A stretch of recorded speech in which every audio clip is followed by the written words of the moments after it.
It arrived on a day when the sky looked like it had been rubbed with charcoal, heavy clouds dragging across the horizon, pulling the light down with them. The package sat on the porch like it had been there for hours, wrapped in thick burlap and bound with a cord that looked almost too old to still hold together. There was no delivery truck in sight, no courier van idling at the curb. Just the thing, sitting there, as if it had found its way to the house on its own. Eleanor hesitated before touching it. The cord had been tied in a complex knot, one of those old-fashioned styles you might see in a book of maritime knots or in a Victorian trunk in an attic. She leaned forward to inspect the tag, noticing the way the handwriting tilted slightly forward, letters thin and spidery, "To the last living child of my blood." There was no name, no return address. Just that single sentence, as if whoever had written it knew exactly where it would end up. Eleanor didn't know what to make of it. Her family wasn't particularly large, and the few distant relatives she had never bothered to send her anything beyond the occasional holiday card. This felt different. When she finally pulled it inside, the weight of it surprised her. It was heavy in a way that didn't feel like ordinary furniture. She had to lean her shoulder against the side of the bundle and shuffle it into the hallway, the wood inside shifting with a low groan. Something about the sound made her think of old floorboards that had been stepped on too many times. She cut through the cord, careful not to slice into the burlap. The fabric peeled away slowly, releasing a faint scent, dry, almost metallic, like the air in a long-sealed cellar. Beneath it, a thick layer of wax paper had been tightly wrapped around the frame, yellowed with age. When she unwrapped it, she found herself staring at a mirror taller than she was, the frame carved from dark oak and choked with intricate designs, twisting vines, roses in full bloom, thorns curling in deliberate patterns.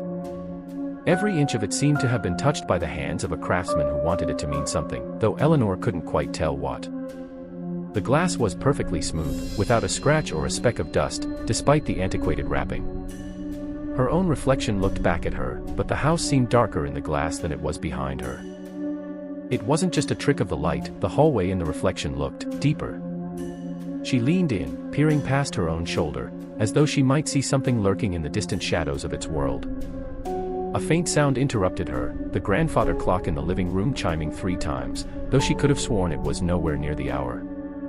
She blinked, pulling herself away from the glass. Attached to the back of the frame, secured with a small brass tack, was a folded piece of paper. She carefully pulled it free and unfolded it. The handwriting was the same as the tag outside, thin and slanted. "Every air must keep the mirror. Every air must face it. It will not harm you, if you keep its trust." No signature. Eleanor's first instinct was to laugh, but it didn't quite reach her throat. There was something about the way the words were written, no ink smudges, no hesitation, just an unwavering certainty, that gave them weight. She decided to move it into the guest room. The frame was too heavy for her to lift alone, so she tilted it carefully and slid it along the hardwood floor. The mirror groaned faintly, though she couldn't tell if it was the wood of the frame or the glass itself. Once in place, it seemed to change the whole atmosphere of the room. The mirror's surface caught every movement, the sway of the curtains in the draft, the shifting light as clouds crawled past the window. It was almost too reflective, catching even the smallest flicker of motion. Later that night, Eleanor sat at the edge of her bed, thinking about it. She couldn't shake the feeling that the mirror had been waiting. Not just for her to unpack it, but for her specifically. Like the object knew where it belonged and was simply biding its time until it could be where it was meant to be. Before she turned out the light, she glanced toward the guest room. The door was slightly ajar. She could see the faint outline of the mirror's frame in the dark. Her eyes lingered a moment too long, and she could have sworn the reflection of the hallway inside the glass was a shade darker than the hallway itself. She shut the door. The next morning, sunlight spilled into the house, and for a while she forgot about the thing in the other room. She made coffee, scrolled aimlessly through her phone, and tried to convince herself that the weight she'd been feeling in the back of her mind since yesterday was nothing more than the drama of receiving some odd family heirloom. It wasn't until she passed the guest room that she slowed her steps. The door was open again. She was sure she'd closed it last night. From the doorway, she could see her own reflection standing there in the mirror, her hair mussed from sleep, coffee cup in hand. But something about it felt off. She couldn't pinpoint what. Maybe the way the reflection seemed just a fraction too still, or the way its eyes seemed more focused than her own. She stepped inside, telling herself it was nothing. She stood directly in front of the mirror, meeting her own gaze. Her reflection smiled. She didn't. It wasn't a wide smile, just the barest curl of the lips, slow and deliberate. She took a step back, her breath catching in her throat. She blinked, and the reflection was back to mirroring her exactly, expressionless and still. Her skin prickled. The sound of the grandfather clock chimed again, 4 slow, heavy notes, though when she glanced at the time on her phone, it was 9:17 in the morning. That was when she decided the mirror needed to be covered. She pulled an old bedsheet from the linen closet and draped it over the frame. The room felt instantly lighter. The shadows seemed to pull back into the corners where they belonged. But when she walked away, she could still hear something faint behind her. A sound like the faintest, most deliberate tap, tap, tap against glass. The first few days after receiving the mirror were unremarkable, or at least that's what Lena told herself. She kept it propped in the hallway, leaning against the wall opposite her bedroom door, as if unsure where it truly belonged.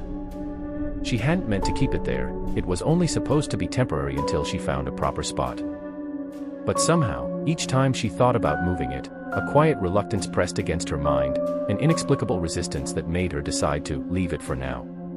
The hallway itself wasn't a welcoming place. It was narrow, the walls painted an old cream color that had yellowed with age. At night, the shadows there stretched unnaturally, creeping from the baseboards to the ceiling in shapes that didn't always make sense.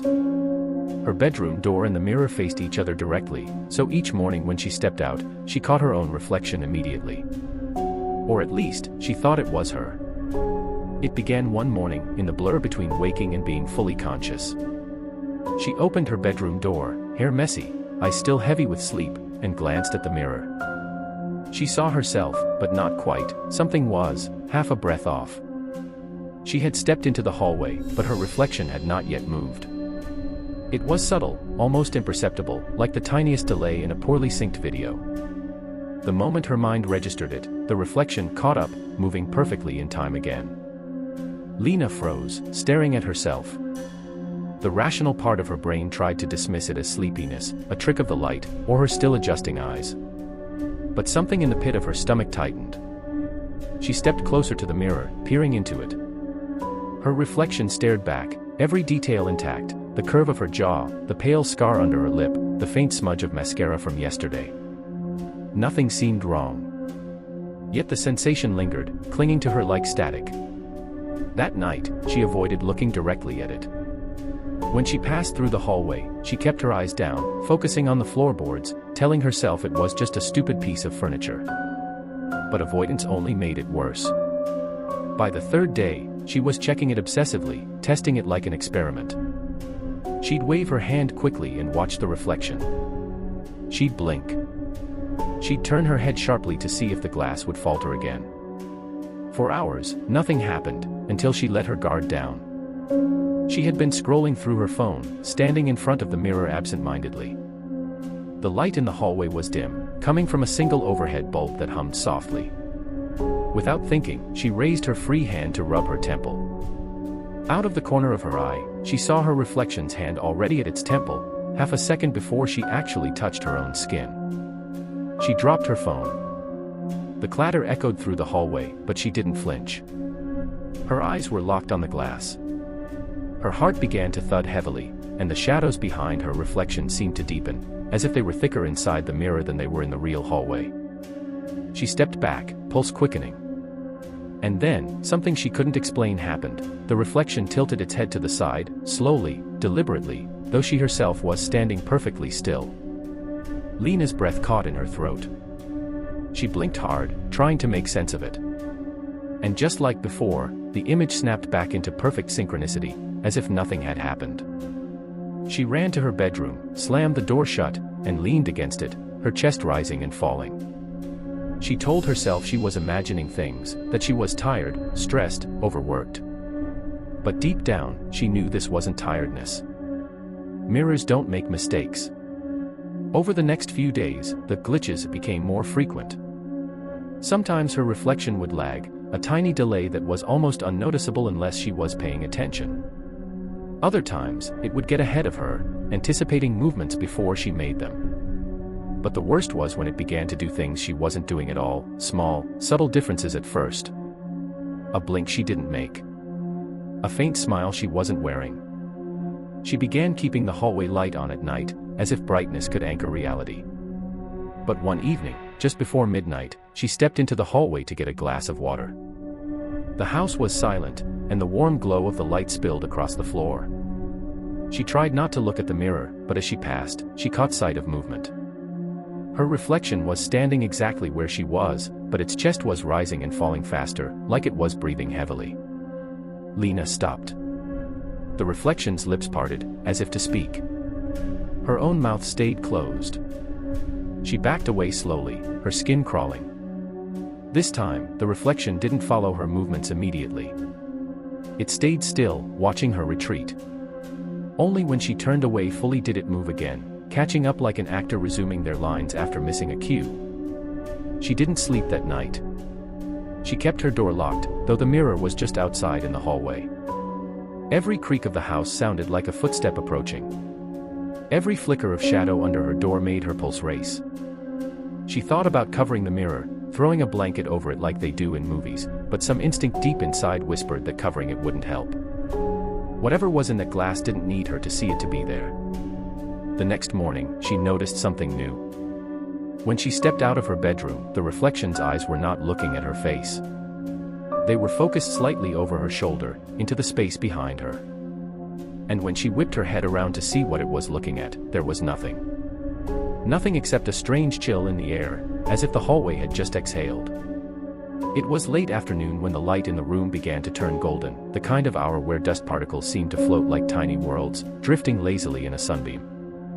The mirror sat there, tall and narrow, leaning against the far wall of the bedroom. Its frame was made of dark, carved wood, the intricate designs curling like frozen smoke. For days now, it had behaved exactly as it should, its reflection a perfect, obedient twin to every gesture, every blink, every shift in posture. But on this day, something subtle changed. She was brushing her hair, standing in front of the mirror with the old silver-handled brush her grandmother had given her. She was brushing her hair, standing in front of the mirror with the old silver-handled brush her grandmother had given her. Then, in the smallest sliver of a moment, the rhythm broke. She brought the brush down, but her reflection, her exact likeness, was still mid-stroke, the bristles halfway through her hair. It caught up a heartbeat later. Just a fraction of a delay. She froze. Her mind tried to smooth it over instantly. A trick of perception. A lapse in attention.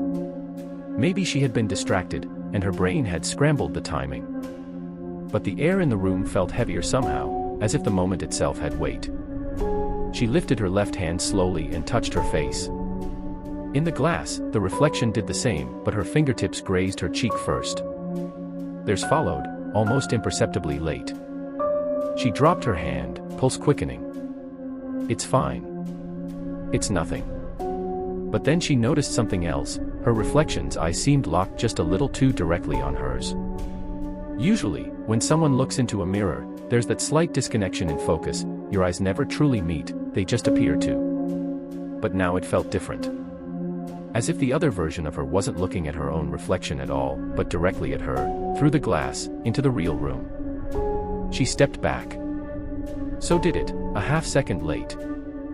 The golden light of the setting sun caught in the edges of the frame, making the carved wood look like it was breathing. The rest of the room was still, the curtains unmoving, the air silent. Yet her skin prickled as if a draft had just whispered past her. She decided to test it.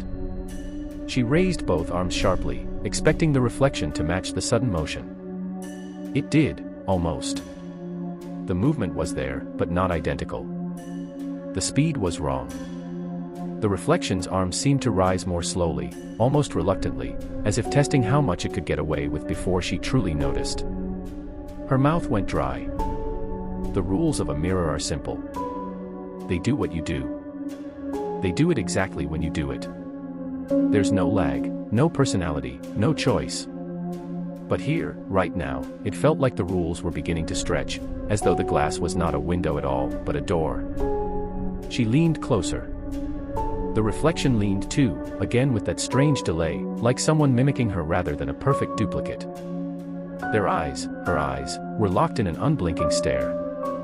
And then, in a moment so small she almost doubted it happened, the reflection's lips twitched upward in a faint, wrong kind of smile. She hadn't smiled. She knew she hadn't. Her face had been frozen in tension. But the one in the glass. She stumbled backward, the sound of her heartbeat filling her ears. Her breath came faster now. No. Not possible. She looked again. The reflection stood exactly as it should, face neutral, waiting. Perfect. But she couldn't shake the image of that too slow smile, hanging like a shadow in her mind. A creak sounded from somewhere deep in the house. It could have been the settling of the walls, the sigh of old wood, but in the tense silence it felt like an answer. She wanted to leave the room. She should leave the room. But she couldn't quite bring herself to turn her back on the mirror. Some instinct kept her rooted, staring, testing the boundaries of the thing before her. Another test. She lifted her right hand sharply and ran her fingers through her hair. The reflection followed, but this time, the strands in the reflection seemed to lag, falling back into place just a blink later than they should have, as though moving in thicker air. She stepped closer, until she could see the tiny imperfections in her own skin, the faint shimmer in the glass. Her breath fogged the surface slightly, and for one sickening instant, she thought she saw the reflection's breath not appear at all.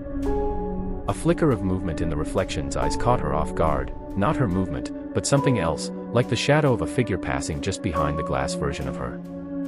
She whipped her head around to look behind her in the real room. Nothing. Empty air. When she turned back, the reflection was already waiting, perfectly aligned again. The air felt colder now.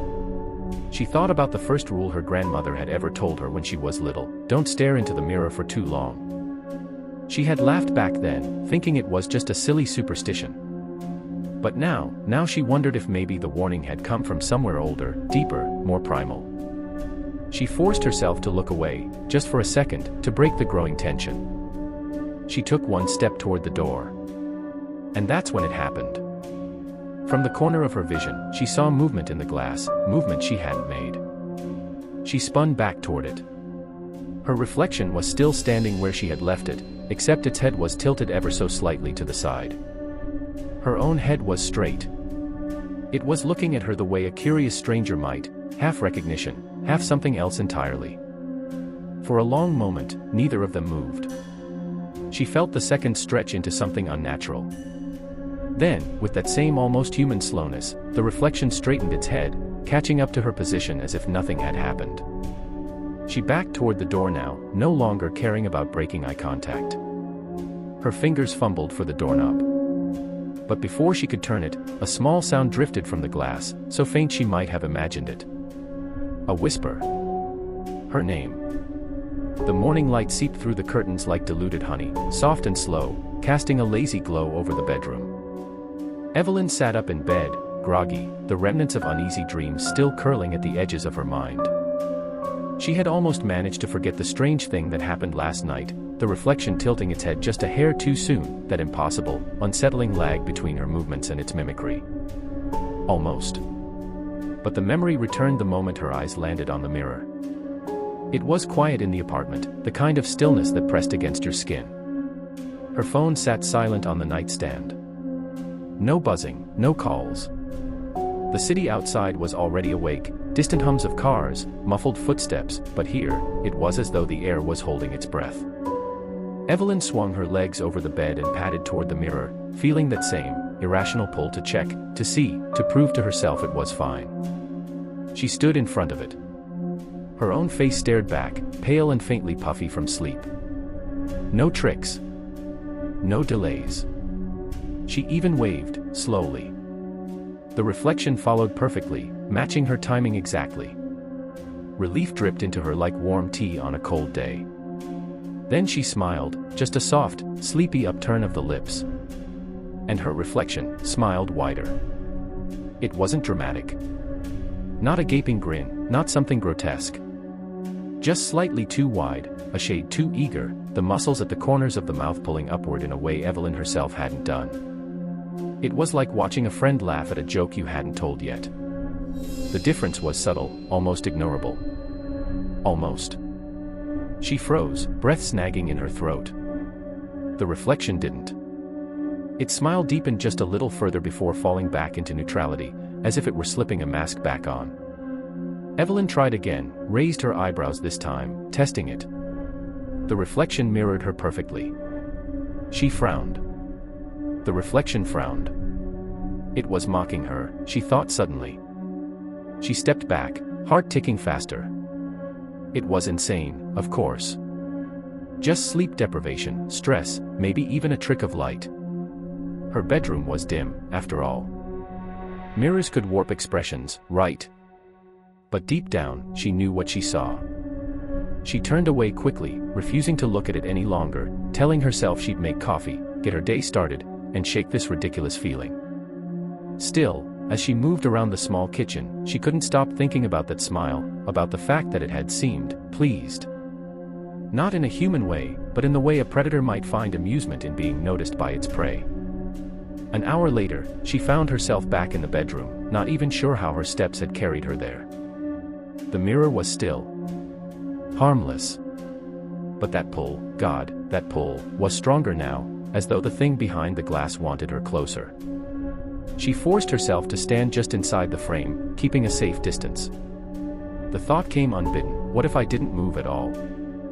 What would it do then? Her throat felt dry, but she stayed still, locking eyes with the reflection. The seconds stretched long and uncomfortable. And then, there.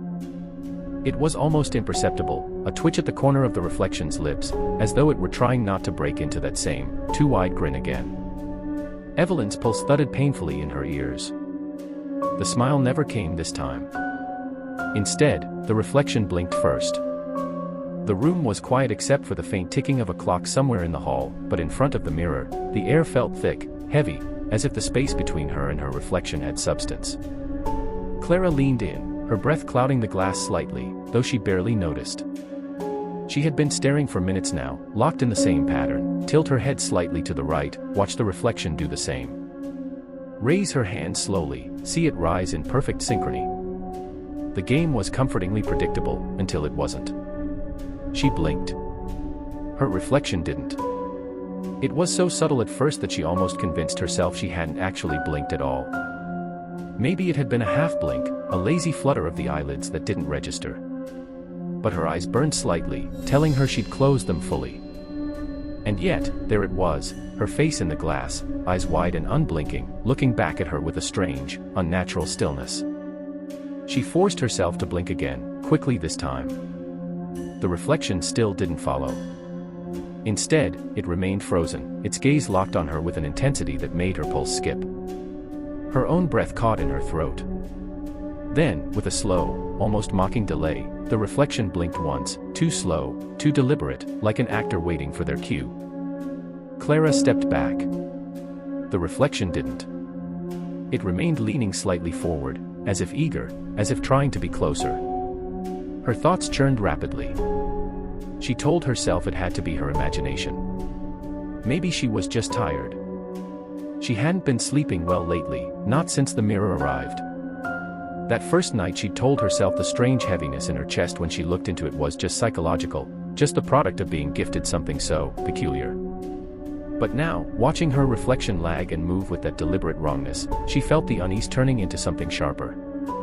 Clara turned away from the mirror, glancing toward her bed, trying to break the moment. She could pretend it hadn't happened. She could go to sleep, wake up tomorrow, and tell herself it was nothing. But something in her, something primal and stubborn, wouldn't let her leave it unresolved. She needed to know if it would happen again. She turned back. Her reflection was still there, still watching her. Only now, it was smiling. The corners of its lips were pulled just enough to show the faintest hint of teeth, the kind of smile you see in a predator when it knows you've noticed it. Clara didn't remember smiling. Her own lips were pressed in a thin, tense line. Her body began to tremble, but she forced herself to mimic the smile, stretching her lips slowly. The reflection's smile grew wider, but again, the timing was wrong. It was always a beat behind, like it was copying but struggling to keep up. She raised her hand suddenly to test it. The reflection followed, late again. Clara's heart was racing now, her body tight with a mix of fear and grim fascination. She tried one last test. She blinked rapidly, once, twice, 3 times in quick succession. The reflection stared, unblinking, until she stopped. Then, blink, blink, blink. Too slow. Too deliberate. It was no longer mirroring her in real time. It was replaying her, like a recording trying to catch up. The longer she stared, the more she noticed other details she didn't like. Her hair in the reflection seemed just a little messier than hers, a strand hanging over her cheek that wasn't there in reality. Her sweater looked slightly darker in the glass. The shadows in the reflected room felt deeper, heavier, pooling in the corners like spilled ink. The reflection tilted its head, not when she moved, but on its own. The movement was small, but unmistakable. That was enough. Clara stumbled back until she hit the edge of her bed, breathing hard. The rules were changing. It wasn't just delayed. It was acting independently. A whisper of instinct told her to cover the mirror, to drape something over it and be done with this. But as her eyes flicked to the pile of folded laundry on the chair, she realized she didn't dare take her eyes off it long enough to do that. Every nerve in her body screamed that if she turned her back for even a moment, something worse would happen. Maybe when she turned back, the reflection would be standing closer. Maybe it wouldn't be her reflection at all. Her gaze darted to the doorway. She could leave the room. She could lock the door and sleep somewhere else. But she was already picturing what would happen when she came back in the morning, what she might find. The idea of the reflection having an entire night to itself in her room filled her with a cold dread that rooted her in place. Then, without warning, her reflection blinked again. This time, it was different. Its eyes closed fully and stayed shut, and shut, and shut. Clara frowned, leaning forward slightly. Why wasn't it opening them? Her own eyes darted from side to side, her breath quickening. And then, just as her unease began to crest into panic, the eyelids in the glass slid open slowly. Too slowly. And when they did, the eyes were no longer hers. They were darker. Too dark. Not black exactly, but the deep brown of soil after a storm, swirling faintly as though alive. They looked ancient. Watching. Measuring. Her knees felt weak, and she grabbed the bedpost for balance. Her mind screamed at her to move, but her body refused. She was trapped in that gaze, in that impossible delay that felt more like the reflection deciding when to respond, rather than struggling to keep up. And that's when she realized the truth: the delay wasn't an accident. It was a choice. The reflection was thinking. The clock in the hall ticked on, the sound loud and intrusive now. Clara's eyes watered from not blinking, but she didn't dare close them. She didn't know if, when she opened them again, she'd still be the one on her side of the glass. The mirror seemed to hum faintly, a vibration just at the edge of hearing, as though it were aware of her fear and savoring it. Finally, with a visible slowness that felt mocking, the reflection blinked once more. And then, perfectly on time for the first time in minutes, it smiled in sync with her, not because she was smiling, but because it knew she wasn't. By the time the shadow appeared, the mirror had already been behaving for weeks like a thing with thoughts of its own. At first, small delays in movement, then the smile that came before he smiled, and now there was something else inside it entirely. It was late, and the only light in Alex's apartment came from the street lamp outside, filtered through blinds and striping the walls in pale gold and deep shadow. The mirror sat across from his bed, angled just enough that it could catch him sitting up if he ever woke in the night. He had been meaning to cover it, God, he had been meaning to for days, but every time he thought of doing it, some unspoken dread convinced him otherwise. Like covering it might anger it.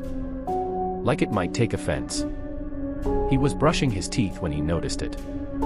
At first, it seemed like a trick of the light, a deeper darkness pooling at the edge of the glass, just over his shoulder. He froze mid-brush, toothpaste foaming, his jaw stiffening as his eyes tried to adjust. The thing wasn't him. It wasn't even shaped like him. It was taller, impossibly thin, its outline warped like heat shimmer but darker than the shadows in the rest of the room. Its head seemed to tilt slowly toward him, as though realizing it had been spotted. Alex spun around. Nothing. Only his bathroom wall, the pale tiles, the slightly warped shower curtain hanging still.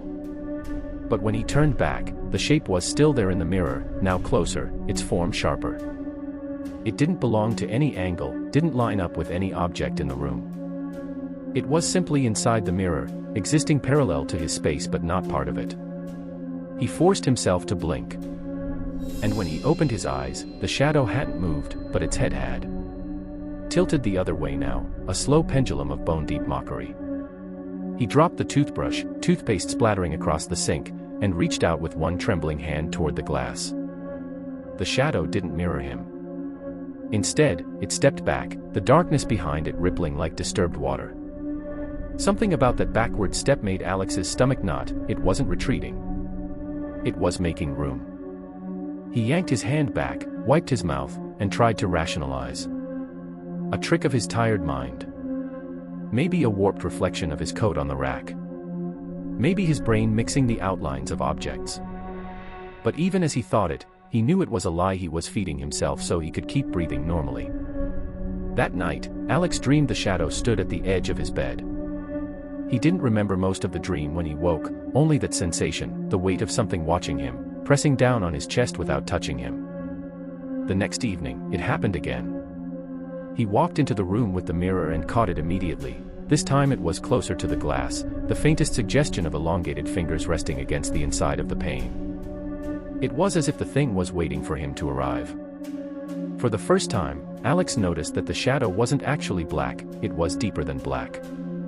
Its edges seemed to absorb the light around them, a void in the shape of a person but utterly alien. No reflection of his furniture distorted it.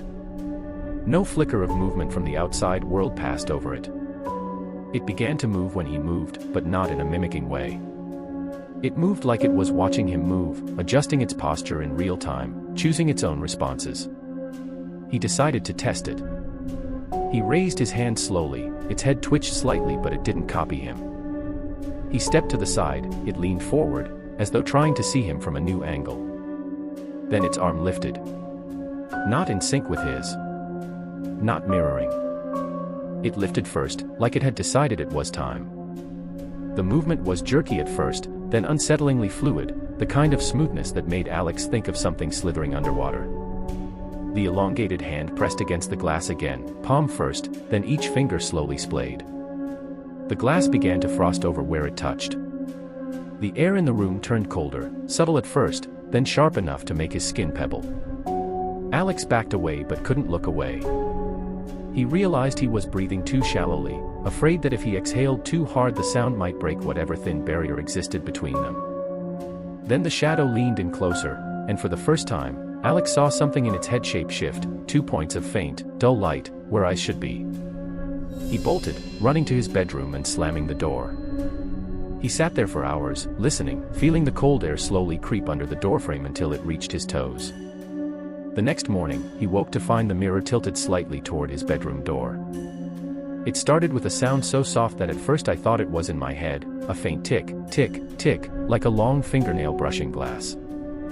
I was in my bedroom, sitting on the edge of my bed, scrolling mindlessly on my phone, when I felt it, that creeping awareness of being watched. My eyes lifted slowly to the mirror across the room. My reflection was sitting exactly as I was, but there was one thing wrong. It wasn't holding a phone. Its hands were resting on its knees, fingers twitching in a slow rhythm. And then, almost delicately, it raised its right hand and tapped. Tap. The sound came not from the glass itself but from inside it, like the pane was a hollow drum and something was trapped behind it. My breath caught. I didn't move. I didn't dare. Tap. Tap. The rhythm was steady, hypnotic, like it was counting something only it knew. Then it tilted its head, too far, like its neck didn't have bones the way mine did, and smiled.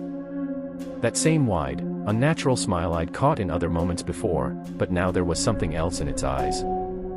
It looked expectant. Against my better judgment, I stood. I told myself I was going to walk over there and see if maybe, somehow. I had just imagined the sound. My bare feet felt heavy on the carpet, each step pressing that static in my skull harder, like my own body didn't want me to move forward. When I reached the mirror, I froze. My reflection was inches from me on the other side, its breath fogging up the glass. But the fog wasn't random, it was shaped into faint letters. Words. Let me in. I stumbled backward, heart pounding, but my reflection stayed pressed against the glass, fingers now dragging along it in slow, deliberate streaks. The tapping turned frantic. Tap tap tap tap tap. The sound was sharp now, almost deafening. The room seemed smaller, the air heavier. And then, God help me, it lifted its other hand and began tapping from both sides of the frame.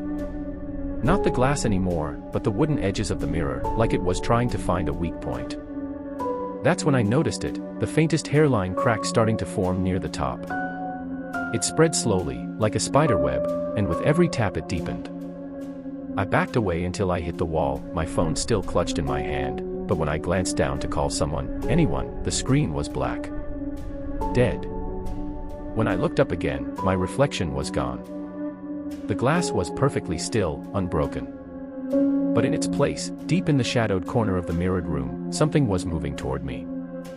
And this time, it wasn't tapping. It was knocking. The first knock was deep and hollow, like a fist against a coffin lid.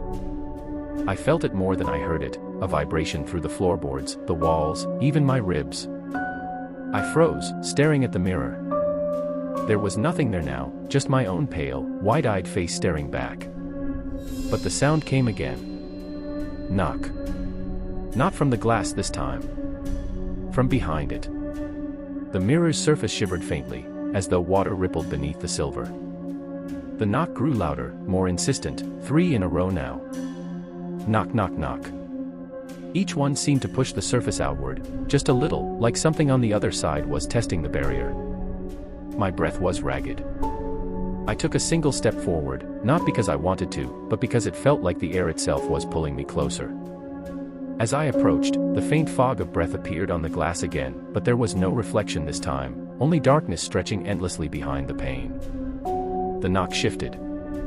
It became deliberate, patterned. 2 slow, heavy strikes, then one rapid burst of pounding. Boom, boom, boom, boom, boom. It took me a moment to realize it was a rhythm I recognized. A knock I'd heard before. From my own front door. Somewhere deep inside that mirror, something was mimicking my world. I whispered, God knows why, who's there? And in response, from inside the mirror's darkness, a voice echoed. My voice. Perfectly. Let me in. I staggered back, but the knocks didn't stop. They grew sharper, closer together, until it felt like they were rattling my teeth. Then I saw it, hands pressing against the other side of the glass, palms flat, fingers splayed wide. There were too many of them, overlapping, some pressed sideways, some upside down, clawing for space. The silvered surface began to bulge forward with each slam, stretching like thin ice before it breaks. My chest tightened. I knew that if the glass gave way, whatever was knocking would step through. But before I could run, the mirror went silent. No movement, no sound. Just stillness. That's when the knock came again, only this time, it wasn't from the mirror. It was from my bedroom door. Slow. Heavy. And much too close. The knock at my bedroom door was not impatient. It was slow. Measured. Almost polite. The kind of knock a stranger gives when they know you're home and they have no intention of leaving until you answer. I didn't move. My eyes flicked between the door and the mirror, half expecting the reflection to return, half praying it wouldn't. But the glass was empty again, just a void. Knock. My breathing was too loud, so I tried to quiet it, pressing my palm over my mouth. The knock came a third time, the sound somehow heavier, as if the wood itself had grown softer under the force, absorbing it. Who's there? I whispered, though my voice was barely audible. I didn't want whoever, or whatever, was outside to hear me. The reply wasn't a voice. It was the doorknob turning, Not fast, not jerking, just a slow, steady rotation. The metal clicked softly as it shifted. My stomach twisted. I didn't lock it. I should have locked it. I stepped backward toward the far wall, my eyes locked on the handle. The mirror was now in my periphery, but I didn't dare glance at it. The knob reached its limit and stopped. For a moment, nothing happened. Then, in one fluid motion, the door began to open. It didn't creak. It didn't groan. It simply slid inward with an eerie smoothness, as though the hinges had been freshly oiled for this exact moment. The gap widened just enough for the hallway beyond to be visible, but there was no hallway. There was only blackness. Not the natural darkness of a lightless corridor, but a thick, dense absence that swallowed the faint glow from my bedside lamp. It felt like looking into the mirror again, only this time it was standing in my doorway. Something moved inside that blackness. Not forward, side to side. The motion was subtle at first, like the shifting weight of someone deciding whether to step in. Then it leaned, just slightly, and I saw the outline of a head, tilted unnaturally far to one side, almost upside down. It was my head. My face. The shape in the doorway had my exact profile, but its mouth was stretched into a grin that seemed too wide, teeth pale against the surrounding void. The grin didn't move. The eyes didn't blink. It was as if my own reflection had been cut out and placed there. It didn't step forward. It didn't need to. From somewhere behind me, the mirror thudded. A single, sharp knock from the other side of the glass. My whole body went rigid. I turned my head, not my whole body, just enough to glance at the mirror, and saw my reflection again. This time, it was moving, but not in sync. When I tilted my head slightly, it stayed still. When I stopped breathing for a second, it took a long, slow inhale. Then, in perfect unison, both the thing in the doorway and the reflection in the mirror raised their right hand, my right hand, and beckoned. The door opened another inch. The darkness inside seemed to pulse, like it was breathing. I wanted to scream. I wanted to run. But my feet wouldn't move, as if the air in the room had thickened into syrup. Then, without warning, the figure in the doorway dropped to all fours and scuttled forward, impossibly fast, closing half the distance in a blink. I stumbled backward into the dresser, my shoulder catching the corner hard enough to make me gasp. The thing stopped abruptly, halfway into the room, its head still twisted to one side, that grin frozen in place. From here, I could see its skin wasn't skin, it was like the surface of the mirror, silver and faintly reflective, warping as it shifted. Behind me, the mirror's surface bulged outward again, the knock turning into pounding. I realized too late, they were working together. The figure's hand shot out, not toward me, but toward the lamp. The light went out. The room was swallowed whole by darkness. Somewhere in that blackness, the door clicked shut, not because I closed it, but because they didn't want me to leave. The world was black for what felt like an eternity. The moment the electricity returned, the room was bathed in a sterile, yellow glow, but it wasn't the same room you remembered. Everything looked slightly off. The desk was 2 inches closer to the mirror, your chair faced the wrong direction, and the air was thick with the faint metallic scent of blood. But it wasn't the rearranged furniture that froze your breath, it was the fact that the reflection was no longer sitting where you stood. Your mirror self was inside the room. Not in the glass. Not mimicking your movements. It stood several feet away from you, smiling faintly, its head tilted in a way that made you think it had been studying you for a long, long time. Its eyes were darker than yours, glinting like wet obsidian under the light, and its breathing didn't match yours, slower, heavier, deliberate. It moved first. A single step forward. You didn't move at all, but your body still jolted as if it had pulled you forward on an invisible string. The air between you felt electric, charged with the same strange pulse you'd felt the first time the mirror had glitched. You backed up toward the door, but the door was already closed, and the handle was turning from the other side. A faint tapping started behind you. Not from the walls, not from the floor, but from inside the mirror again. You turned your head for just a second, and that was a mistake. Because when you looked back, the figure in the room was no longer standing. It was right in front of you. So close you could see the faint cracks running up its skin, like porcelain about to shatter. Then it spoke. The voice was your own, but not quite. It was deeper, like it came from somewhere far below. "You're late," it said. You didn't understand, and before you could even ask, the lights flickered again. Just once. But in that half-second of darkness, you felt something brush against your arm, cold and damp, and you realized there were more of them now. When the light steadied, the room was full. Copies of you, all standing motionless, each one wearing a different twisted variation of your face. One with no eyes, one with a smile too wide, one with skin that looked burned and melted. They were silent, but the air vibrated with their presence, like you were underwater and they were breathing all around you. Your real reflection was back in the glass now, but it wasn't mimicking you anymore. It was waving. Slowly. And behind it, deep in the mirror's background, was a hallway that didn't exist in your house. A hallway that seemed to stretch on forever. You blinked, and the wave stopped. Then the reflection mouthed something. 3 words. You knew what they were even before your brain processed it. "Come join us." The lights went out again. And this time, they didn't come back on. The air was thick, charged with something that felt too alive to be just tension. Every nerve in your body was screaming for you to move away from the mirror, but your feet felt cemented to the floor. The surface of the glass rippled, not like water, not like heat waves, more like it was breathing. Your reflection still stood inside, but it wasn't exactly you anymore. The posture was wrong. Too straight. Too deliberate. And those eyes, they weren't following your gaze anymore. They were looking directly at you, unblinking, as though you had finally become the subject of its patience.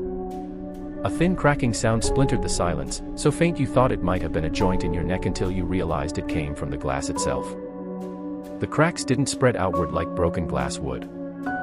They crawled inward, converging around the edges of the reflection as though trying to contain it. It smiled. Not the fake, too wide smile you'd seen earlier, but something gentler. Almost reassuring, if reassurance came with a faint scent of rot in the air. Its hand lifted toward the glass, and for a moment, you told yourself it would just press its palm there, like a mime mimicking you. But the gesture was too slow. Too curious. The palm met the glass with a soft thud. Except it didn't sound like a hand hitting a mirror. It sounded like a hand touching skin. The glass swelled inward under the pressure, bending toward you like plastic left too close to a flame. You backed up, only to find your legs trembling so hard they barely held you upright. The room was getting colder by the second. Your breath puffed out in front of you, little clouds dissipating just as the reflection's palm pushed through the surface, not breaking it, but sliding out of it like it had always been made of liquid. The sensation was so wrong your stomach nodded on instinct. You could feel the air being displaced. The first thing that crossed over wasn't a whole hand. It was a finger. Thin, pale, too smooth. It curled slightly, brushing against your arm, not skin on skin, but something in between, like a glove made from another person's body. The sensation wasn't warm. It was clammy, with a faint static that made your hairs stand on end. You wanted to scream. You really did. But your throat was too tight, your body locked in a moment of primal disbelief. When the rest of its hand slid out, you saw the nails, blackened, curved slightly, like they'd grown in darkness without ever being cut. The arm followed, impossibly long compared to yours, the proportions just slightly off. It stepped forward, its chest passing through the mirror like it was walking through smoke. The process was soundless, but the air in the room warped with each movement, as though it were dragging another atmosphere along with it. And then it stood in front of you. It wasn't a perfect copy anymore. The features were yours in shape, but softer in some places, sharper in others, like someone had taken liberties with the design. Its skin had a faint, silvery sheen, and its eyes no longer had pupils. They were deep, liquid black, reflecting everything except you. You realized with a sick jolt that you weren't in its eyes at all. The thing tilted its head, studying you the way a child might study an insect in a jar. Its lips moved, but the sound that came out wasn't your voice. It wasn't even words, more like the sound of something whispering underwater, muffled and strange. It took a step closer. The floorboards groaned, but not from its weight. It was like they were reacting to its presence, curling slightly as though trying to pull away from it. The air had taken on that metallic tang, the kind you taste when you've bitten your tongue. Somewhere deep in the walls, a faint tapping started, slow at first, then in a pattern. You recognized it too late, the exact rhythm of your own heartbeat. It reached toward you again, and your survival instinct finally roared to life. You stumbled backward, bumping into the far wall. It followed, its movements unhurried, like it knew there was nowhere to go. The shadows in the corners of the room began to deepen, stretching upward like they were being pulled toward the ceiling. And then, in one impossible moment, you realized the shadows weren't just deepening, they were moving toward you. They slid across the floor in tendrils, cold and lightless, until they wrapped around your ankles. You kicked instinctively, but they didn't loosen. Instead, they pulled. The thing that had stepped out of the mirror bent slightly, its face inches from yours now. The whispering grew louder, still incomprehensible, but there was a rhythm to it, like a chant. It lifted one long finger and placed it gently against your lips. The cold was so intense it burned. You stopped breathing without meaning to. Then it leaned in, pressing its forehead to yours.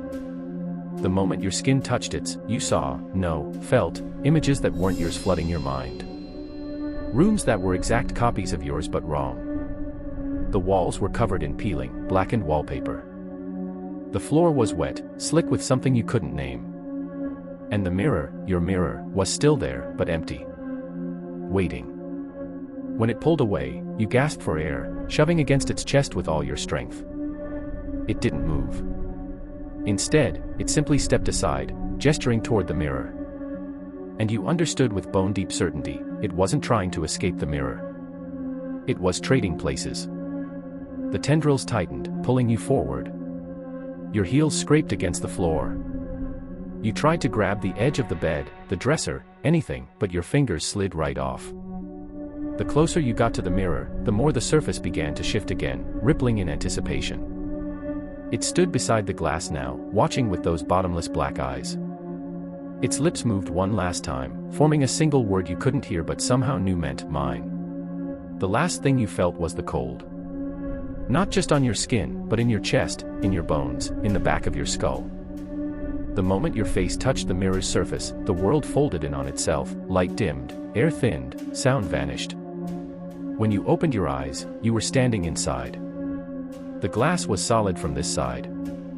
Your palms pressed against it, but they made no sound. On the other side, in your room, it was looking back at you. Wearing your skin. Moving your body. Smiling. And for the first time, you understood why the others in the glass never screamed.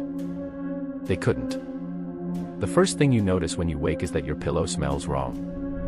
It's a subtle thing, your brain latches onto it before your eyes have even opened. It doesn't smell like detergent or fabric softener. It smells faintly like dust and something else, something almost metallic. You open your eyes, and for a split second, everything looks normal. Same ceiling. Same faint glow from the street lamp outside casting its weak orange light across your wall. But then the wrongness begins to bleed through. Your bookshelf is leaning slightly. It has never leaned before. The frame around your mirror is chipped at the corner, a chip you've never seen in your life. The rug beneath your feet has a different pattern. You're still in your room, but every detail has been replaced. Not destroyed, not rearranged, but recreated, as if someone tried to rebuild your world from memory and got almost everything right, almost. Your stomach sinks. You glance at the mirror across the room, but the angle doesn't allow you to see your face from the bed. You're not sure if that's a blessing or a curse. Slowly, you swing your legs off the mattress. The floor feels different too. It's not as cold. There's a slight spring to it, like the wood underneath has been replaced with something softer. You press your toes down and feel it give just slightly, as though the ground itself is breathing. The smell of metal is stronger here. Your eyes drift to your nightstand. The lamp is wrong, it's the same size, the same shape, but the shade is crooked and the pull chain has a tiny black knot in the middle. You've never seen that knot before. The digital clock still reads 3:07 a.m. But when you press the button to light the display brighter, the numbers flicker for a second, and rearrange into a symbol you can't identify. Almost like a crude eye shape. You jerk your hand back. Your gaze goes to the walls. The pictures are still there, but their contents have changed. The photo of you and your friends is replaced with the same composition, but the people aren't your friends. They look like you, but wrong. Their smiles are too wide. Their eyes are too reflective, catching the light like the surface of water. The air feels heavier now, and you realize your breathing sounds too loud. As if the room itself is listening. You turn toward the door. The handle is on the opposite side. You don't remember it ever being there. You force yourself to grab it and pull, but the door doesn't open, it slides. The sound it makes is too smooth, like glass panels sliding against each other, and when you step through, you're not in your hallway. You're in a hallway that could be yours if someone described it to a stranger and the stranger tried to rebuild it from scratch. The wallpaper is the wrong shade. The picture frames hang at odd angles. The carpet has no texture when you press your bare feet into it, just a flat, almost plastic smoothness. You walk slowly, your heart hammering against your ribs. At the end of the hall, there's another mirror. You don't own a mirror here. It's huge, stretching from floor to ceiling, perfectly centered, with no frame at all, just a polished black edge. You know you shouldn't look into it, but your eyes are drawn toward it like gravity. You see yourself, and you don't. The reflection wears the same clothes, but they fit differently. The hair is parted the wrong way. The skin is just a fraction paler. And then, without warning, the reflection tilts its head, not the way you just did, but opposite, like it's lagging behind reality and trying to catch up. Your stomach twists. You take a step back, but the reflection takes a step forward, pressing its palm against the glass. The surface ripples slightly, like water disturbed by a fingertip. A sound fills the hallway, a faint, almost polite tapping, but it's coming from everywhere at once. The walls, the ceiling, the air itself. You whisper to yourself, "Wake up. This isn't real." The reflection smiles. And now the smile is wrong, not in the too wide, too many teeth way, but in the way that makes you feel like it knows more about you than you do. The light in the hallway dims. It's not a flicker. It's as though the glow is being sucked out of the air, leaving only the soft glint of the mirror. The reflection turns its head, glancing towards something behind you. You don't want to look. But you do. The hallway behind you isn't a hallway anymore, it's your bedroom again. Only, it's not your bedroom from now. It's your bedroom from years ago, when you were a child. The same old posters on the walls, the same small bed, the same stuffed animal sitting on the pillow. And sitting on the bed, is you. Or at least, something that looks like you when you were 8 years old. It tilts its head exactly like the reflection in the mirror, as if they're both following the same unseen command. Your voice shakes as you whisper, "What is this?" Both the child and the reflection smile in unison. The tapping grows louder now, faster. It's no longer polite, it's frantic. The glass behind your reflection begins to fracture, not like a real mirror breaking but like ice shifting underfoot. The cracks are deep black, and they pulse with slow, steady beats, like a heart. The child version of you rises from the bed, moving with stiff, deliberate steps. Its feet make no sound against the carpet. Its eyes are fixed on you, unblinking. You back away toward the mirror, but the reflection stays where it is now, still smiling, still watching. The space between you and the glass feels warmer, as though heat is radiating out from it. The child stops in the doorway. Its voice, when it finally speaks, is your own voice, but deeper, older, like an echo from the future. You've been here before. Your mouth goes dry. No, I haven't. The smile on both their faces widens, and in perfect, unnatural unison, they say, "You never left." And then the lights go out. You woke up because someone said your name. It was quiet, so quiet that you almost thought it had been a dream, but it wasn't the kind of noise that fades when you open your eyes. It stayed there, in the room with you, hanging like smoke, as if the air still remembered it. Your name. Just your name. At first, you lay still, eyes heavy, breath shallow, waiting to hear it again. The blankets were warm and the thought of getting out of bed felt ridiculous. It had to have been a dream. A trick of your brain in that strange borderland between sleep and waking. But then it came again. Whispered. Drawn out. Not in your ears exactly, but in your head, bypassing the usual distance that sound has to travel. Come here. The syllables of your name melted into something else this time, like a sentence half swallowed, as if the voice didn't care about being clear, only about being close. Your eyes opened fully, and your gaze slid toward the mirror. It sat across the room, its black frame barely visible in the pale spill of moonlight leaking through the blinds. Your reflection was there, of course. Sleeping posture. Hair messy. Face turned toward the bed. Only, it wasn't exactly right. The mouth. The mouth was moving. Slowly. Barely. Like a flicker of shadow that the eye could miss if it blinked. But you didn't blink. You couldn't. Your reflection's lips parted again, and though the movement was faint, the sound in your head was loud. I see you. You sat up, heart starting its quick, desperate flutter. The floorboards creaked under your shifting weight. You wanted to tell yourself that it was your imagination, that your mind was adding sound to what was probably just some trick of light or a shifting shadow, but then it spoke again. And this time, it didn't just say your name. It said something that froze you in place. It said something no one else could possibly know. It told you what you'd done when you were 7 years old, hiding in the kitchen late at night, thinking no one could see. It described the crumbs, the sticky hands, the sound of the jar lid turning. You hadn't told a soul. You hadn't thought about it in years. Your mouth went dry. And then, before you could even think about it, you whispered back, "Stop." The reflection smiled faintly, your smile, but not your smile. It was a little too slow, the corners of the lips curling just a little too far upward. It leaned closer to the glass. "I can't stop," the voice said inside your skull, even though the lips in the mirror barely moved. "You brought me here." Your pulse thudded in your ears. The room felt smaller, the shadows thicker. You tried to tell yourself not to look, not to engage, but your eyes were locked. It was like being on the edge of a cliff and knowing that you shouldn't step closer, but your feet wanted to. The reflection whispered again. Another memory.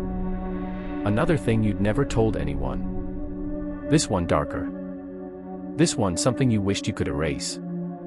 You shook your head hard. "No," you whispered. The reflection tilted its head in unison with yours, but just a fraction too late, like it was lagging behind by a breath. That tiny delay made your stomach drop. "I know more," it said softly, almost soothingly. "I know everything." And then it began listing them. Every lie. Every stolen thing. Every ugly thought you'd buried deep and prayed no one could see. The words were intimate, wrapped in a voice that sounded so close, like it was brushing against the inside of your ear. It didn't speak like an enemy. It spoke like an accomplice. Like it had been there all along, watching from just the other side of the glass, waiting for the right moment. You tried to stand, but your knees wobbled and you sank back to the bed. "What do you want?" you finally asked.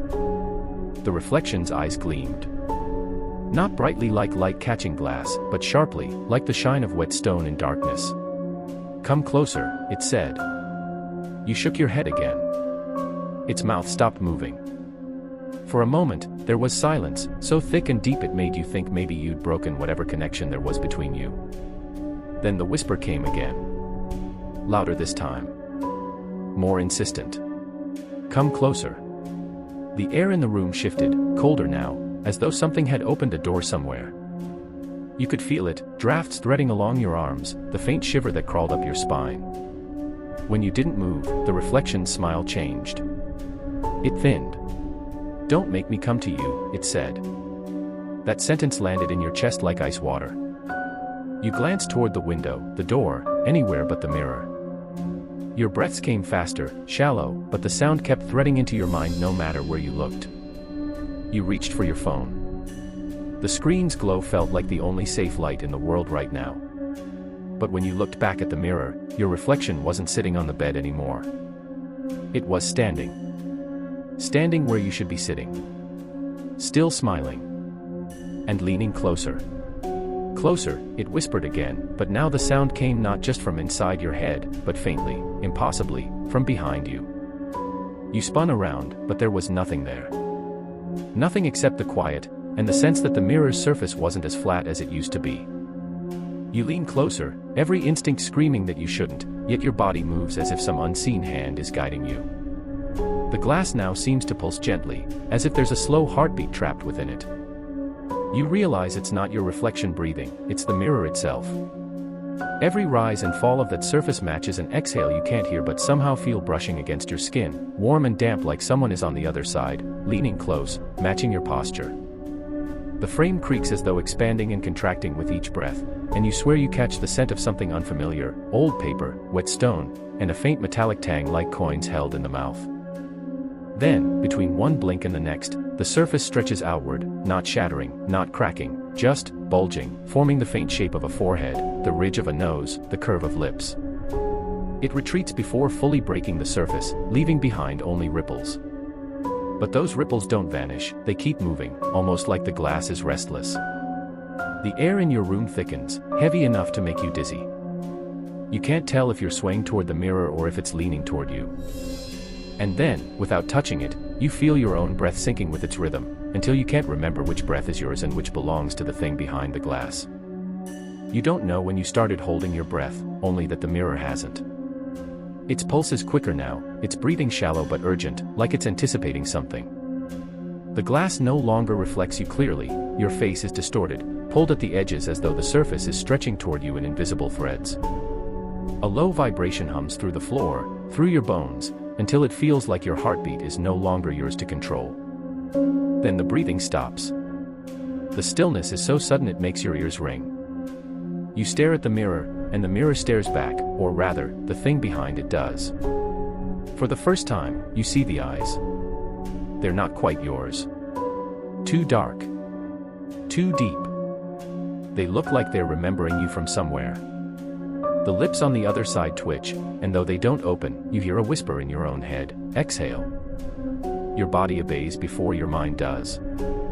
You breathe out, long and slow, and the glass seems to drink it in. The surface dimples inward with the force of your breath, and a faint mist gathers on the other side, curling like fingers. The room tilts. You step forward without deciding to. The mirror expands outward sharply, faster than before, until the surface is nearly touching your skin. You realize too late that the glass isn't bulging, it's reaching. The surface curves around your head like a bubble forming underwater. There's a pressure against your face now, not cold but warm, almost flesh-like. The thing on the other side breathes in again, deeply, and you feel the air leave your lungs all at once, as if it has taken not just your breath, but your voice, your strength, your weight. In that moment, the reflection smiles with perfect satisfaction. The glass snaps back flat. You're still standing there. But you're not breathing anymore. And the thing in the mirror, wearing your face, is.